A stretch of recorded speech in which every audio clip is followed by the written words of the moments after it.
Jebolnya bendungan Pilohayanga akibat meluapnya air sungai membuat sebagian pelanggan PDAM yang ada di Kecamatan Tilango dan Telaga mengalami gangguan suplai air. Tidak hanya itu, akibat kerusakan bendungan tersebut, para petani terancam gagal tanam. Melihat kondisi tersebut, Bupati Gorontalo Profesor Dr. Insinyur Nelson Pomalingo MPD mengambil langkah cepat dengan melakukan rapat bersama pihak terkait untuk menangani kerusakan bendungan Pilohayanga.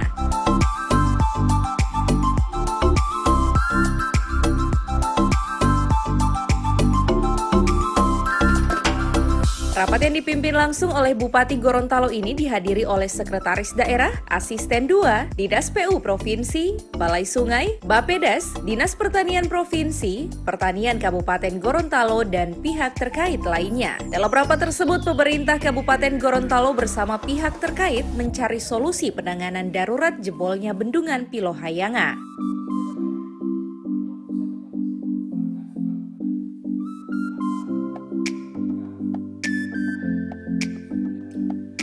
Bupati Gorontalo Profesor Dr. Insinyur Nelson Pomalingo MPD dalam rapat tersebut mengatakan, untuk mengantisipasi agar petani dan pelanggan PDAM tidak kesulitan air, maka sistem buka tutup pintu air yang ada di bendungan Pilohayanga akan diberlakukan. Selain memberlakukan sistem buka tutup, pihak PDAM juga menggunakan mesin pompa dan suplai air kepada masyarakat terdampak yang ada di Kecamatan Tilango dan Telaga.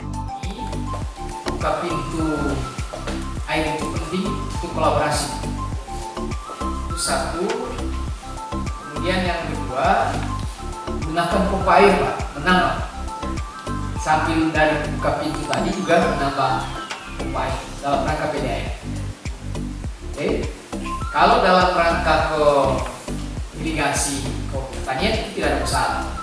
Dan ini nanti Pak Asisten 2 mungkin bicara juga dengan balai ikan, karena mereka juga butuh tiga kita selanjutnya. Ini waktu dekat. Untuk jangka menengah ke atas, 1 tahun ke atas, kita segera melakukan pembuatan yang darurat lagi, tapi darurat yang kuat, tidak sama dengan darurat yang lama. Ya. Darurat yang kuat, yang baru. Maka tadi sudah disampaikan anggaran itu kurang lebih 2,5 miliar. Mohon ini direncanakan bagus. Saya berharap minggu ini sudah ada perencanaan. Dan yang kedua, inilah yang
Advertorial Mimosa TV.